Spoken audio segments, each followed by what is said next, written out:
Hindi na nakapalagpa ang isang top 5 provincial most wanted person na may kasong rape sa operasyon ng mga otoridad sa Lasam, Cagayan.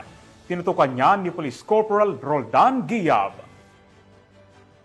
Na-aresto ng mga tauhan ng Lasam Police Station ang tinaguri ang top 5 most wanted person provincial level na may kasong panggagahasa sa isinagawang operasyon sa Barangay New Orleans, Lasam, Cagayan nito lamang ika-26 ng Oktubre ngayong taon. Ayon sa investigasyon, ang naaresto ay kinilalang si alias Elizar, 34 anyos, may asawa, magsasaka at residente ng nasabing barangay. Nahaharap ang suspect sa 4 na bilang ng statutory rape na walang inirekomend ng pensa at 4 na bilang ng rape through sexual assault in relation to RA 7610 na may pensang nagkakahalaga ng 200,000 pesos sa bawat kaso.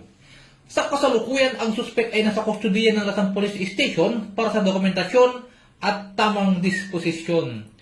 Ang matagumpay na operasyon ay pinangunahan ni Police Major Geoffrey C. Retreta, hepe ng Lasam Police Station sa pakikipagtulungan ng 2nd Cagayan Provincial Mobile Force Company.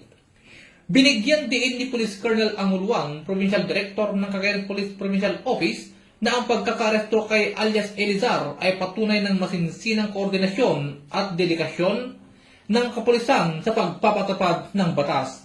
Dagdag pa nito, hindi titigil ang kapulisan ng lalawigan ng Cagayan hanggat ang lahat ng mga may kinakaharap na kasong kriminal ay maipapaabot sa kamay ng hustisya.